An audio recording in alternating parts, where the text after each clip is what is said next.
Soy Laiti, muchas gracias por la invitación a unirme a ti como coanfitrión. Lo que pasa es que este es un servicio religioso, entonces por eso no puedo compartir el espacio, pero tal vez en otra ocasión podamos hacer un en vivo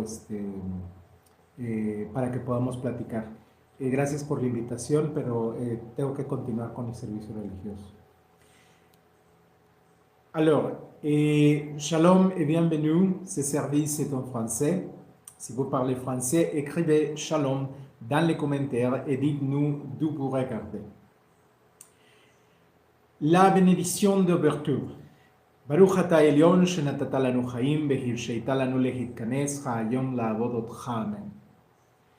Alors, on va passer à notre à Shema Israël, Shema Israël, Elyon Eloheinu, Elyon Echad. Et maintenant, la déclaration de foi des Élionites. Chaque Élionnite doit se souvenir de ces points. Numéro 1, seul Elion, le Dieu trésor, doit être adoré. Numéro 2, la libération de l'esclavage en Égypte. Numéro 3, le Shabbat et les fêtes. Numéro 4, les 10 commandements donnés au peuple au Sinaï. Numéro 5, la Mikra, la Bible est sacrée. Numéro 6, Elion punira et récompensera ceux qui le méritent. Et finalement, numéro 7, la rédemption viendra au moment fixé par Elion. Alors, on va passer maintenant à notre première psaume de ce service, et ce sera le psaume numéro 11.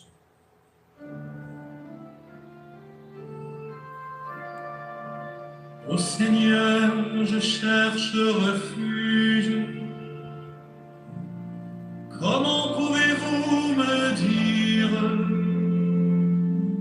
Fuis à la montagne comme un oiseau blessé. Voyez, les méchants tendent l'arc, ils ajustent leurs flèches sur la corde pour tirer dans l'ombre sur les cœurs droits. Quand les fondements sont détruits, que peut faire le juste? Que peut faire le juste, sinon crier vers toi? Le Seigneur est dans son temple saint, le Seigneur a son trône aux cieux, ses yeux regardent, son regard éprouve les fils des hommes. Le Seigneur sonde le juste et le mauvais, il est qui aime la violence. Le Seigneur est dans son temple saint, le Seigneur voit tout. Sur les méchants pleuvront charbon brûlant. Feu, soufre et vent ardent, Telle est la coupe qu'ils auront en partage. car le Seigneur est juste, il aime les actes de justice. Les hommes droits contempleront sa face. Le Seigneur est dans son temple saint, le Seigneur a son trône aux cieux, ses yeux regardent, son regard éprouve les fils des hommes. Le Seigneur est juste, il aime la justice, les hommes droits verront sa face. Le Seigneur est dans son temple saint. Les hommes droits verront sa face.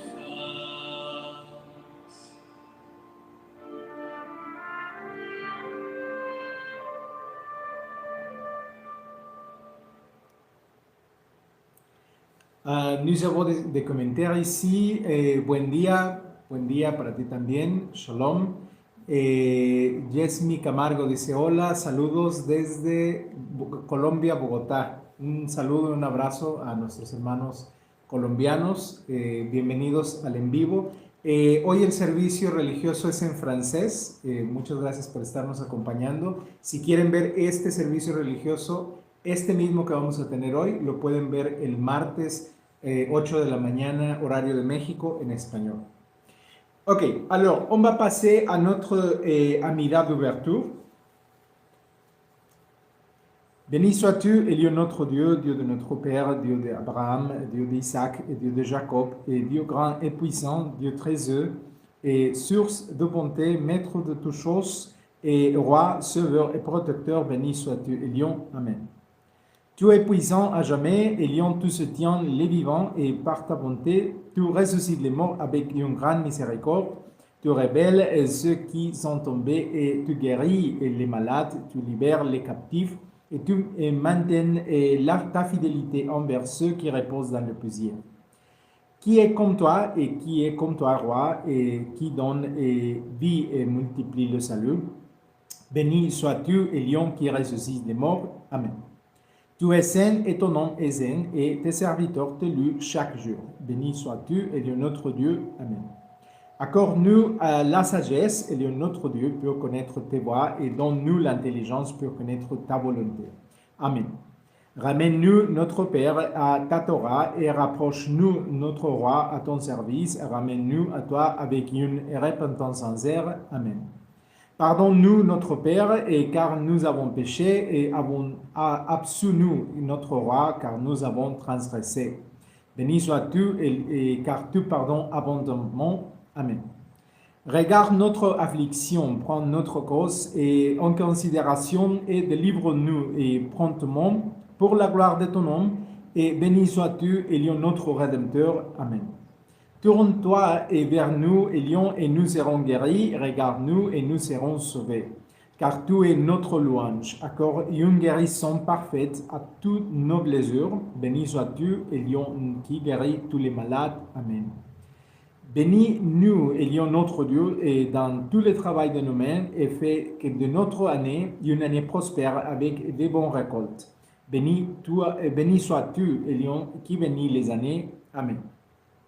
Béni sois-tu, Elion, notre Dieu, car tu nous as ordonné de lire la Mikra. Amen.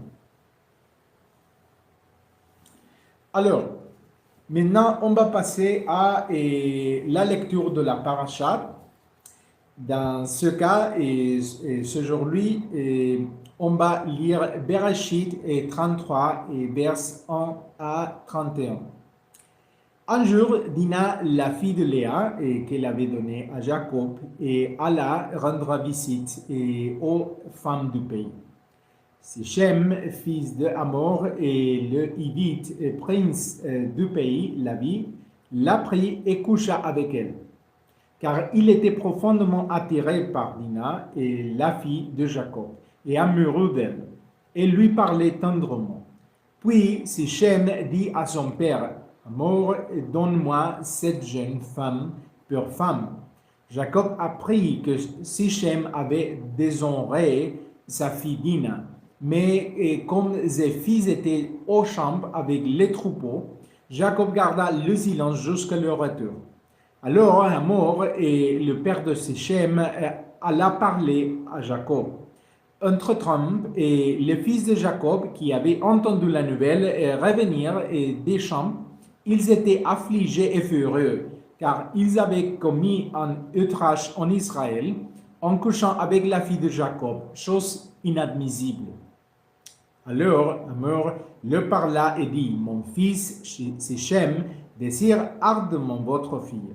Je vous prie de la lui donner en mariage. Concluons une alliance matrimoniale. Donnez-nous vos filles et prenez-les notre pour vous. Vous habiterez parmi nous et le pays sera à votre disposition. Installez-vous, circulez librement et acquérez des biens. Sichem dit alors à son père et à ses frères, faites-moi cette faveur et je vous donnerai tout ce que vous demanderez. Exigez un don important, ainsi que des présents, et je vous paierai tout ce que vous direz. Donnez-moi seulement la jeune fille pour femme. Les fils de Jacob répondirent à Sichem et à son père Hamor avec Rus, car ils avaient déshonoré leur sœur Dina. Ils répondirent, Nous ne pouvons donner notre sœur à un incirconcis, et car ce serait une honte pour nous. Nous n'y consentirons qu'à une seule condition, que tous les hommes parmi vous soient circoncis comme nous. Alors nous vous donnerons nos filles et nous prendrons vos filles au mariage. Nous habiterons au milieu de vous et nous formerons une seule famille. Mais si vous ne nous écoutez pas et vous ne vous faites pas circoncire, nous prendrons notre sœur et nous partirons. Ces paroles plurent à Hamor et à Sichem, fils d'Hamor. Le jeune homme n'hésita pas à la faire, et car il aimait la fille de Jacob. Il était l'homme le plus respecté de la maison de son père. Hamor et son fils et Sichem se rendirent alors sur la place de la ville et s'adressent à leurs compatriotes en disant: ce peuple est notre ami, qu'il s'installe dans notre pays et y circule librement, car le territoire est assez vaste pour l'accueillir. Nous prendrons leurs filles pour femmes et leur donnerons nos filles. Mais ces hommes accepteront seulement de vivre parmi nous comme une seule famille, que tous nos hommes soient circoncis comme ils le sont. Leurs troupeaux, leurs biens et tout leur bétail et nous appartiendront, pour vous que nous acceptions leurs conditions afin qu'ils s'installent parmi nous. Tous leurs compatriotes écoutèrent Hamor et son fils Sichem, et tous les hommes de la ville furent circoncis. Le troisième jour alors, et qu'ils souffraient encore, Siméon et Lévi, du fils de Jacob et frères de Dina, prirent leurs épées et attaquèrent la ville paisible, tuant et tous les hommes. Ils tuèrent Hamor et son fils Sichem par l'épée et prirent Dina de la maison de Sichem et s'en allèrent. Les autres fils de Jacob s'en prirent et à ceux qui avaient été tués et pillèrent la ville, parce qu'ils avaient déshonoré et leur sœur. Ils s'emparèrent de leurs troupeaux et de leurs ânes et de tous ceux qui se trouvaient dans la ville et ses environs.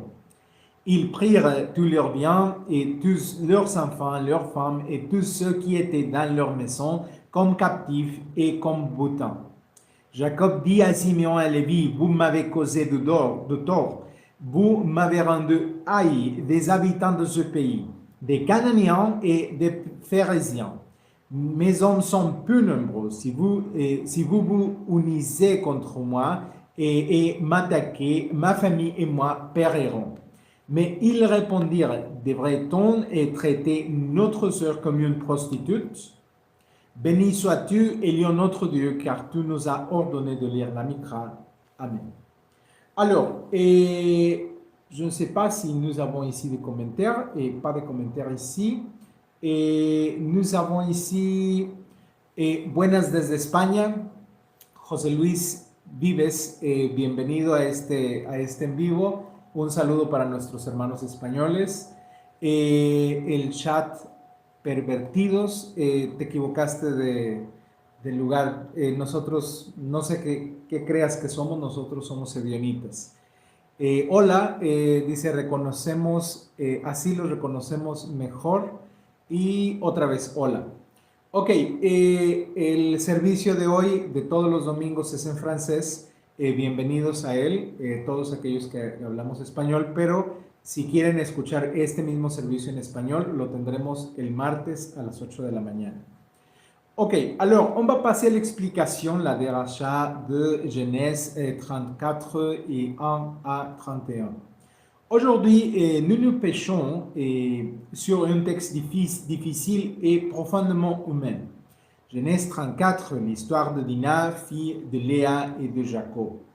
Ce passage est éprouvant et précisément pour cette raison, il ouvre la voie à une véritable déracha. Un enseignement qui n'élude pas la souffrance ni ne le désimule sous une spiritualité superficielle, mais qui l'a traversé pour guérir l'âme. Et les Écritures disent que Dina sortit pour voir les filles du pays. Elle ne sortit pas pour pécher. Il ne sortit pas pour provoquer les hommes. Il ne sortit pas pour transgresser aucun commandement. Il sortit pour observer, apprendre et créer des liens. Il y a quelque chose de très pertinent. Le désir humain d'appartenir, d'être vous, d'explorer le monde au-delà des murs de la famille. L'Ecclésiaste nous rappelle qu'il y a un temps pour tout. Et Dinah vivait une période de curiosité et d'ouverture. Mais le texte nous confronte à une dure réalité. Toute rencontre n'est pas sans danger et tout intérêt manifesté par autrui n'est pas forcément empreint d'amour. Si j'aime la vie, la prie et l'humilia. La Torah ne romantise pas cet acte, elle ne l'édulcore pas. C'est de la violence et la violence laisse des traces indélébiles. Le livre de la sagesse dit que les mauvaises pensées nous éloignent de Dieu. Et nous voyons ici comment le désir désordonné de Sichem brise l'harmonie, non seulement pour Dinah, mais pour toute une famille et toute une ville. En termes psychologiques modernes, on parlerait de traumatisme, un événement qui surgit sans prévenir et laisse la personne sans contrôle, sans voix et sans sécurité. Le texte dit que Dinah resta dans la maison de Sichem en silence. Souvent, le traumatisme reste silencieux, s'isole et se dissocie. La Bible le sait, et même si elle n'emploie pas notre langue clinique. Puis, en fait, un cœur plus troublant apparaît. Sichem sera captivé par l'âme de Dinah et par là au cœur de la jeune femme. Ceci nous enseigne une vérité dérangeante et l'agresseur peut faire preuve de tendresse après que le mal soit déjà fait, confondre affection et possession. Ben Sira nous avertit, ne suivez pas vos passions, maîtrisez vos désirs. Le véritable amour ne naît jamais de la violence. Dans la vie moderne, c'est essentiel, tous les ils m'aiment et ne sont pas de l'amour, toutes les insistances ne sont pas de l'attention, toutes les émotions intenses et ne sont pas guérissantes. L'âme a besoin de discernement. Jacob entend ce qui s'est passé et garde le silence. Ce silence en dit long. Parfois, le silence des parents, des dirigeants ou de la communauté n'est pas un signe de sagesse, mais plutôt de peur, de confusion ou de déni. Les proverbes disent « Défends la cause du faible, défends la cause de tous les démunis ». Quand on ne parle pas de la blessure s'aggrave, en thérapie, on dirait qu'il faut nommer le traumatisme pour que la guérison puisse commencer. La Torah ne cache pas ce silence. Elle le met devant nous afin que nous puissions en tirer des leçons. Les fils de Jacob, Siméon et Lévi, réagissent avec colère. L'Écriture dit qu'ils étaient très en colère. La colère est une réaction humaine et face à la douleur et à l'injustice. Le psaume 4 nous enseigne « Si tu te mets en colère, ne pêche point ». La colère peut être une force protectrice ou destructrice. Lorsqu'elle n'est pas exprimée, lorsqu'elle n'est pas confiée à Dieu, la souffrance se mue et entre en péril, une manipulation et en violence, comme un témoignage de la stratégie et de la fausse alliance. Nous apprenons ici une leçon essentielle pour la vie moderne. La souffrance non exprimée se transforme en violence envers autrui. La commande des frères est théologique. On ne peut donner sa sœur en mariage à un homme incirconcis. Leur zèle recèle une part de vérité, mais aussi d'hypocrisie, car ils instrumentalisent le signe de l'alliance. Le prophète Jérémie s'écrie Circoncez-vous pour le Seigneur et ôtez le prépuce de votre cœur. L'alliance n'est pas un rite vide, c'est une transformation intérieure. Lorsque nous utilisons le secret pour justifier notre violence, nous profanons le nom. Cela se produit encore aujourd'hui lorsque la religion, la morale, voire le langage thérapeutique sont utilisés pour contrôler, blâmer ou se venger. Cependant, même dans ce texte sombre, on trouve des germes de guérison. Le simple fait que la Torah relate cette histoire est déjà un acte de justice. Dieu n'efface pas Dina du récit. Il ne la réduit pas à un simple dommage collatéral. Son homme demeure. Dans l'Apocalypse, il dit que Dieu essuiera toutes larmes. Cette promesse ne se réalise pas seulement à la fin du temps. Elle commence lorsqu'une communauté ose affronter la souffrance de front et en tirer des leçons. Que pouvons-nous en tirer pour notre vie quotidienne? Nous devons créer des espaces sûrs où notre être intérieur peut s'exprimer librement, où la curiosité n'est pas punie, où le corps et l'âme sont respectés. Nous avons que le silence complice blesse, que la colère sans sagesse détruit, et que la véritable guérison de l'âme requiert vérité, limite et compassion. Jésus nous rappelle que la vérité vous rendra libre. Et cette vérité implique de reconnaître ses blessures, de nommer les abus et d'entreprendre un processus de guérison. Guérir son âme ne signifie pas nier le passé, mais l'intégrer. Job dit, et mon oreille avait entendu parler de toi, mais maintenant mon œil t'a vu. Souvent, et après la souffrance, notre foi cesse d'être un héritage et devient une expérience vécue. Dieu marche avec ceux qui ont le cœur brisé et avec ceux qui font semblant d'être indemnes. Le psaume 147 déclare « Il guérit ceux qui ont leur cœur brisé et pense et leurs blessures ».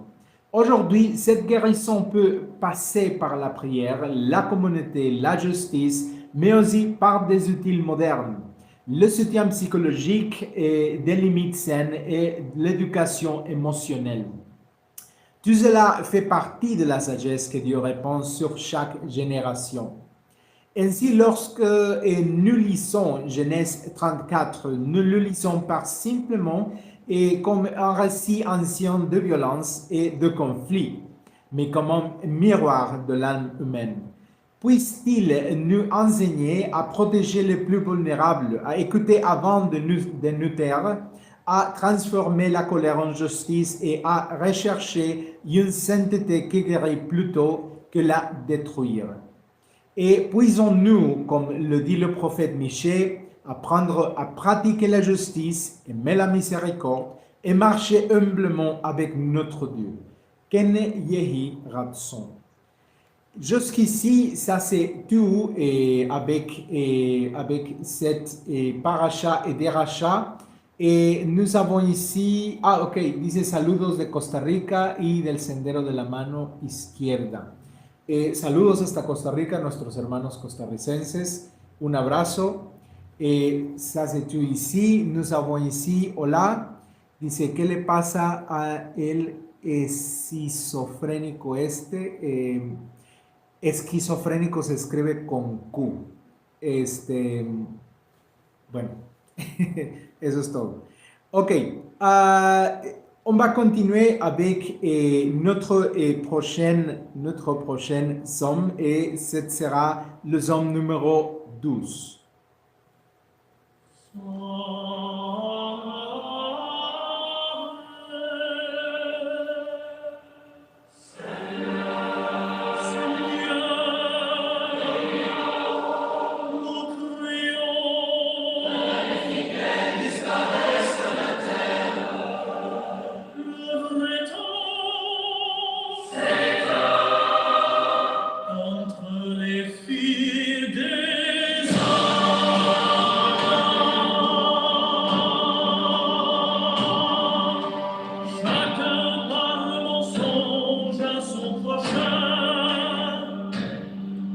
par des lèvres flatteuses, par un cœur double. Partagé, il séduisent et il trompe. Que le Seigneur retranche toutes lèvres flatteuses, la langue qui parle avec orgueil, qui dit en son cœur, notre langue nous vaincrons. Nos lèvres sont à nous, qui serait maître sur nous.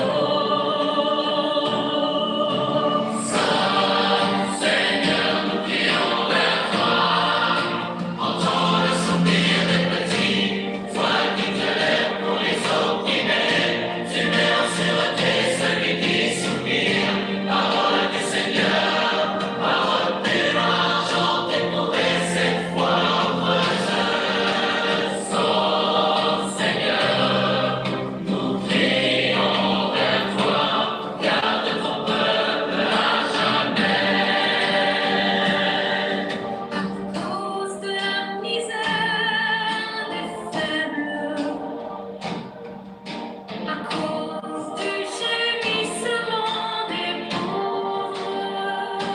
Le Seigneur dit, maintenant j'agis,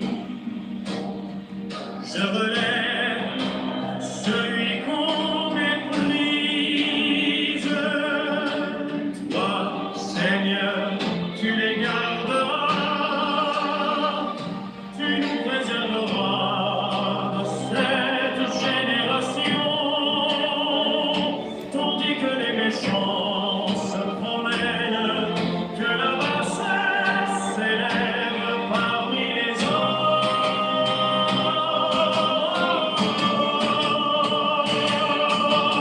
Sauve, Seigneur, nous crions vers toi. Entends le soupir des petits, toi qui te lèves pour les opprimés. Tu mets en sûreté celui qui soupire. Parole du Seigneur, parole pure, à chanter pour cette foi au creuseur. Sauve, Seigneur, nous crions vers toi. Garde ton peuple à jamais.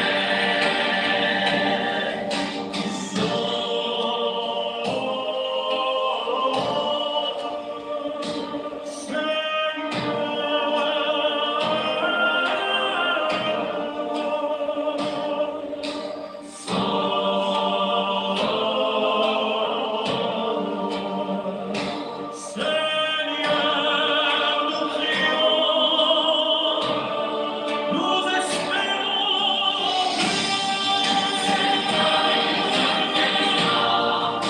Entends le soupir des petits, toi qui te lèves pour les opprimés. Tu mets en sûreté celui qui soupire. Parole du Seigneur, parole pure, à chanter pour cette foi au creuset.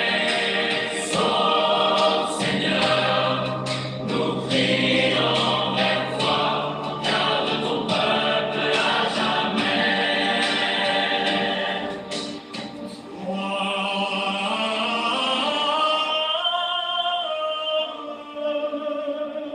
Seigneur, garde ton peuple, d'âge en âge. Amen.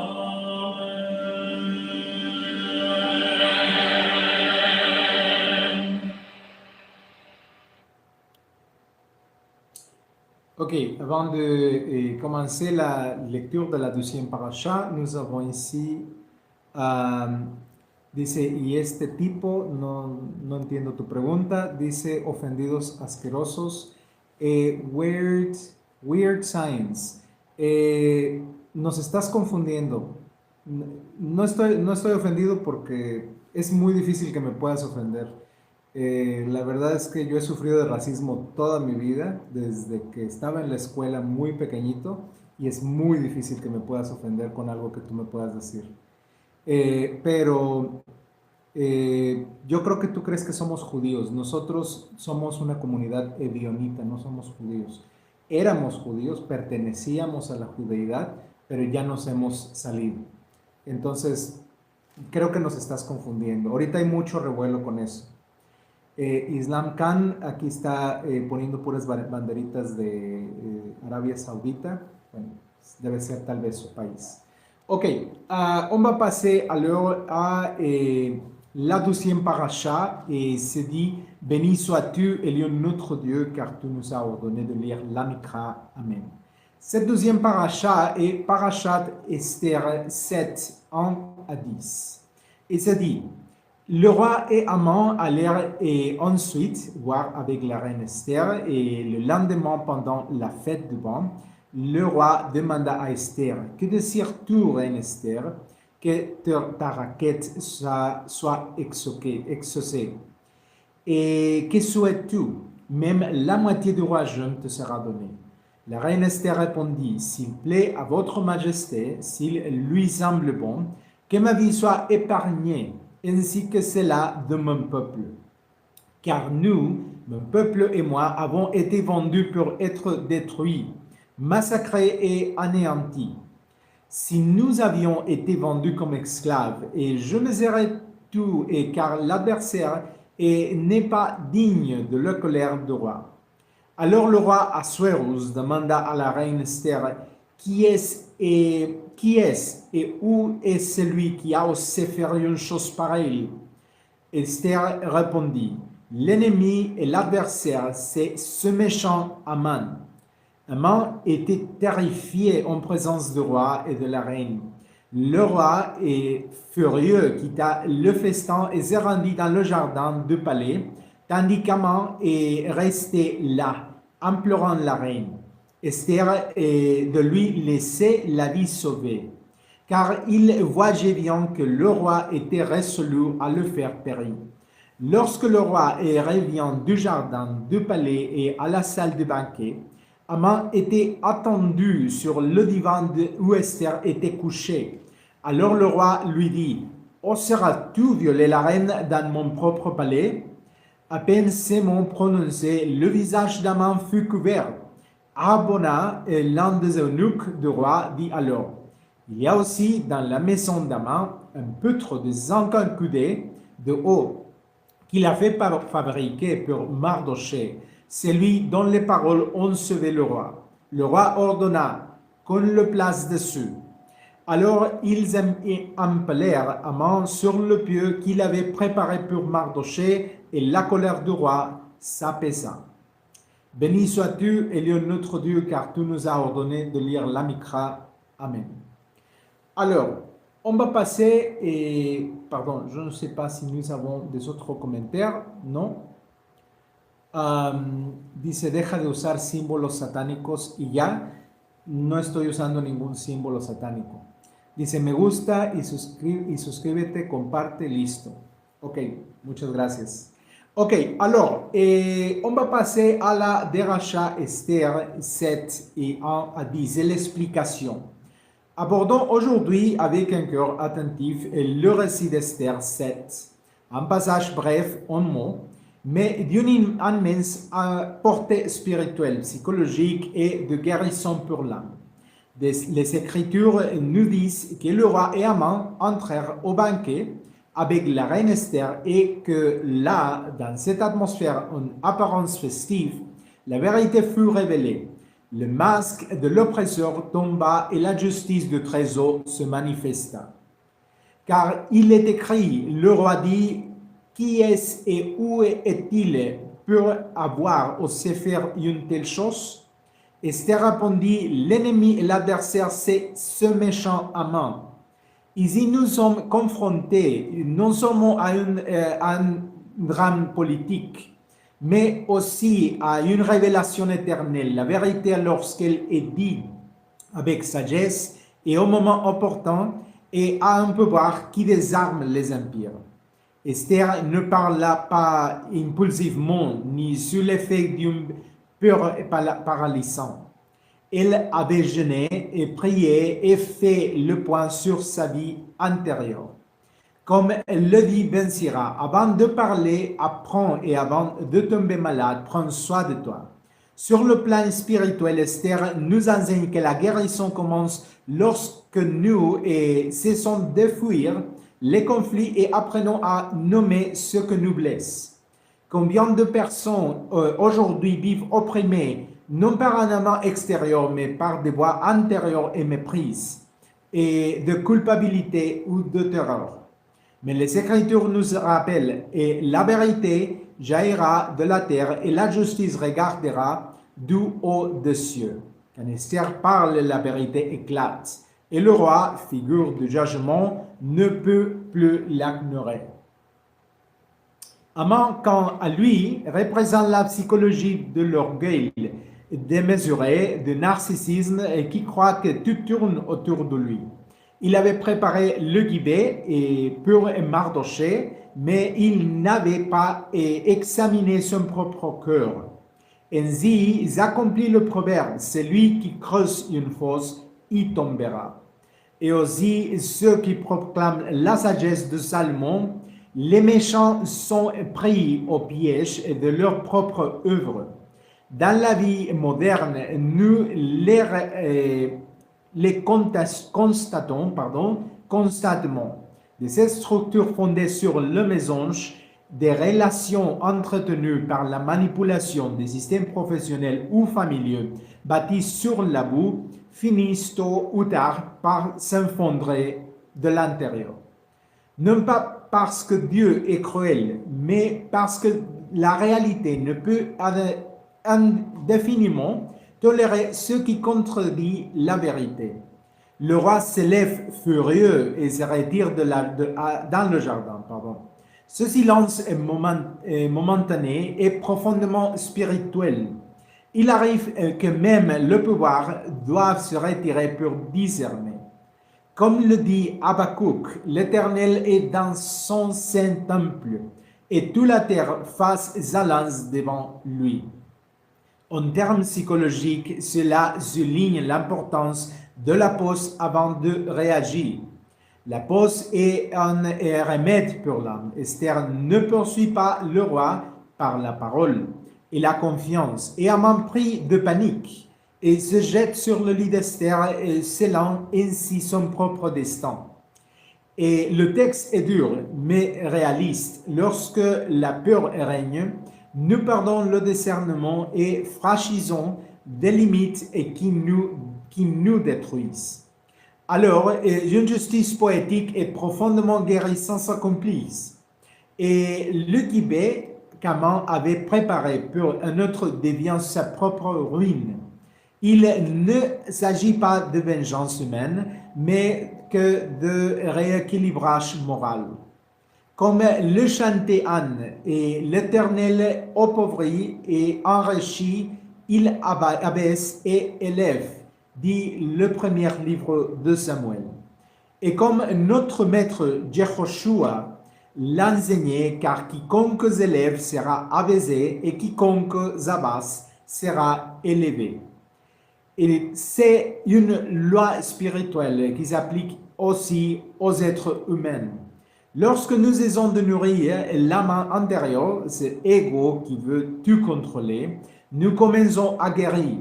Ce passage ne se termine par la mort, mais par la libération. Le décret de destruction commence à s'effriter. La menace perd de son pouvoir. C'est ainsi que Dieu agit dans l'histoire et dans l'âme. Jérémie l'a dit clairement, car je connais les projets que j'ai formés pour vous, dit l'Éternel, projets de paix et non de malheur. Et l'Apocalypse le confirme, Babylone est tombée, signifiant que tout système qui s'élève contre la vie est tombé. Esther 7 nous invite aujourd'hui à examiner les moments où nous sommes restés silencieux par peur, ceux où nous avons agi par orgueil et ceux où Dieu nous appelle à une parole courageuse qui guérit. Car la guérison de l'âme ne passe pas toujours par de douces caresses, parfois elle passe par la vérité. Mais c'est une vérité qui nous libère. Comme le dit l'Évangile, vous connaîtrez la vérité et la vérité vous affranchira. Pardon. Et puisons-nous apprendre d'Esther à parler avec sagesse, à nous affranchir de la peur et avoir confiance que l'Éternel gouverne toujours l'histoire et à croire même au cœur du pouvoir, que la justice de Dieu ne tarde jamais. Ken Yehi Ratson. Jusqu'ici, ça c'est tout avec la lecture de la paracha et l'explication, les deux derachot que nous avions préparé pour aujourd'hui. Ok, nous n'avons pas ici des autres commentaires. Miguel MX dice, no sabes lo que estás usando. Sí, sí sé a qué te refieres. Tú dices esto. Se ha señalado mucho en internet que son estrellas de Refán, de Baal, etc.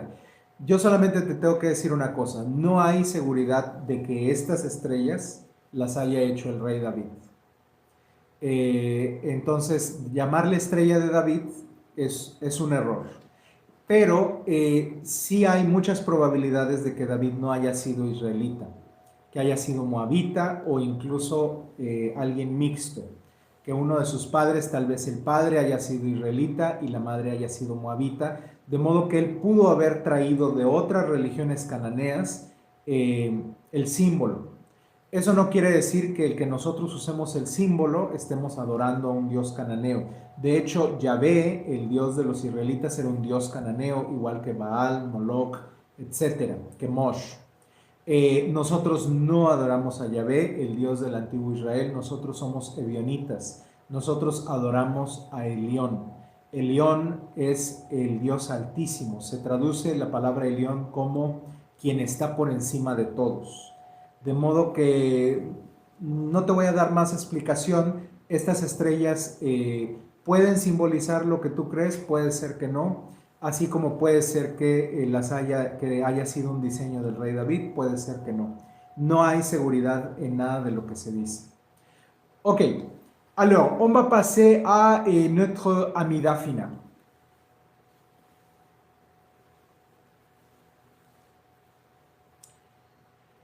Fais sonner le grand chauffard pour notre liberté et rassemble nos frères des extrémités de la terre. Béni sois-tu, Elion, qui rassemble les dispersés, tes serviteurs d'entre les peuples de toutes les nations. Amen. Rétablis nos juges comme au commencement et nos conseillers comme au commencement. Et béni sois-tu, Elion, roi qui aime la justice. Amen. Qu'il n'y ait ni espoir ni prospérité pour les méchants. Béni sois-tu, Elion, qui détruit les ennemis et écrase les oppresseurs. Amen. Que ta miséricorde soit sur les justes et sur les pieux parmi les enfants d'Israël et ceux qui se répandent. Béni sois-tu, Elion, et toi qui es le soutien de la confiance des justes. Amen. Établis ton glorieux royaume en ce jour et apporte la paix au monde entier. Béni sois-tu, Elion, toi qui reconstruis et renouvelle le monde. Amen. Pardon. Écoute notre voix, Elion, notre Dieu, aie piété de nous et accueille notre prière. Béni sois-tu, Elion, toi qui attends les prières. Amen.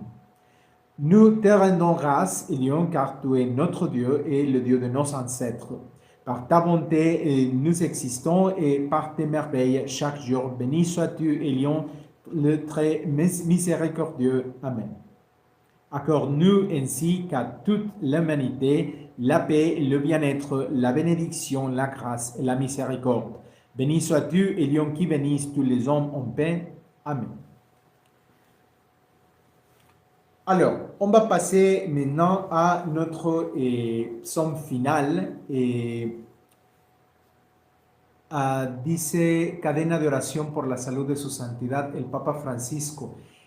Alejandro, el Papa Francisco falleció creo que el año pasado, pero te refieres al Papa León, no recuerdo qué número es, pero es el Papa León. No sabía que estaba enfermo, por supuesto que vamos a hacer una oración por él. Nosotros no somos enemigos de nadie, de ninguna religión, ni de ningún líder religioso. cualquier persona que acerque a las personas a Dios y que les enseñe una buena moral, que les enseñe a ser personas buenas, por supuesto que nosotros lo vamos a respetar y lo vamos a valorar. Entonces, desde luego vamos a orar por la salud del Papa. Ok, alors, on va passer à notre psaume final et cette psaume sera le psaume numéro 13. Jusqu'à quand, Seigneur, m'oublieras-tu toujours? Jusqu'à quand cacheras-tu ton visage loin de moi? Jusqu'à quand aurai-je l'âme inquiète et la peine au fond de mon cœur, le jour entier, jusqu'à quand mon ennemi s'élèvera-t-il sur moi? Regarde-moi, réponds-moi, Seigneur mon Dieu, éclaire mes yeux, que je ne m'endorme pas dans la mort, que l'ennemi ne dise pas, je l'ai vaincu, que mes oppresseurs ne chantent pas. Quand je chancerai,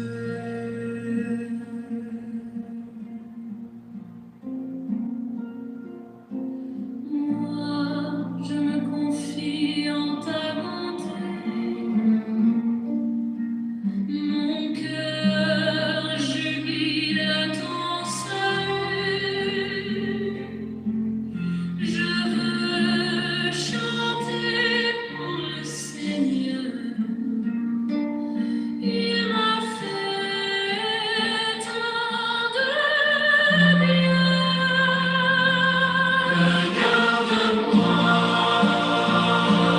réponds-toi, Seigneur mon Dieu, éclaire mes yeux, que je ne m'endorme pas dans la mort, que l'ennemi ne dise pas, je l'ai vaincu, que mes oppresseurs ne chantent pas. je chancerai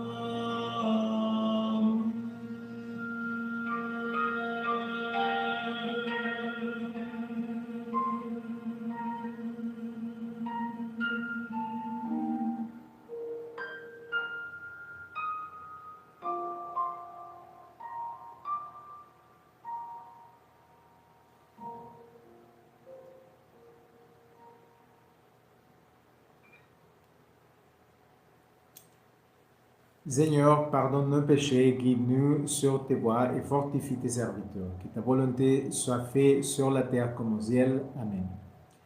עליון יברך וישמור אתכם על כולכם, יאר עליון פניו עליכם ויחונכם, יישא עליון עליכם צילו וייתן לכם shalom. Amén. Ok, voy a leer unos últimos comentarios. Dice aquí Gálatas 6:7. Bueno, nosotros no creemos en el supuesto apóstol Pablo. Gracias por tu comentario. La estrella de refán es lo que les decía. Hay mucha desinformación en cuanto a eso, o mucha información que no se sabe si es cierta o no. Dice, Cristo es la ley. Bueno, qué bueno que crees en el Maestro Jesús. Ok, et ça c'est tout pour aujourd'hui. Merci beaucoup de vous être joints à nous pour cet office religieux et la lecture de la paracha. Nous vous rappelons que le prochain Rosh Chodesh Adar aura lieu le 17 février 2026. Ce jour-là, nous célébrerons l'événement en sonnant du chauffard, en partageant un repas spécial et en récitant la prière du Musaf. Je vous invite à vous abonner à nos réseaux sociaux et pour rester informé de tous nos offices religieux. Cet office est diffusé simultanément sur différentes plateformes. Nous vous encourageons à regarder tout notre contenu enregistré, à les aimer, à les commenter et à les partager. Si vous souhaitez nous soutenir par un don, vous pouvez le faire sur le compte indiqué dans nos informations bancaires ou nous contacter directement par message pour connaître les différentes options. Je vous invite à nous rejoindre tous les dimanches à 8h, heure de Mexique, pour nos offices dédiés aux créateurs. Je vous garantis que votre semaine prendra une nouvelle dimension après avoir participé à nos offices. Permettez-moi de vous poser quelques questions. Si vous pouviez changer votre vie, le feriez-vous? Souhaitez-vous de plaire à votre Créateur? Souhaitez-vous connaître le plan de Dieu pour vous? Aspirez-vous à une vie plus riche et plus heureuse? Souhaitez-vous le bien-être de votre famille? Tout est à votre portée si vous rapprochez de Dieu. Et c'est pourquoi je vous invite à nous rejoindre tous les dimanches à 8h pour cet office. Notre communauté évionite est composée de personnes d'horizons, de religions et de classes sociales diverses. En réalité, vous n'avez pas besoin de renoncer à votre religion pour être parmi nous tous les dimanches. Chacun est bienvenu ici. Personnellement, je souhaite partager avec vous ce que j'ai découvert au fil des années et d'études de la Bible, comme cela a transformé ma vie et comment cela peut transformer la vôtre aussi. Quelle que soit l'ampleur du problème, Dieu est toujours prêt à nous accueillir et à nouveau, et je suis disposé à vous aider à revenir à lui. N'oubliez pas que nous sommes tous des créateurs de Dieu et nous vivons dans le même monde. Par conséquent, aucun de nous est né un adversaire ou un ennemi.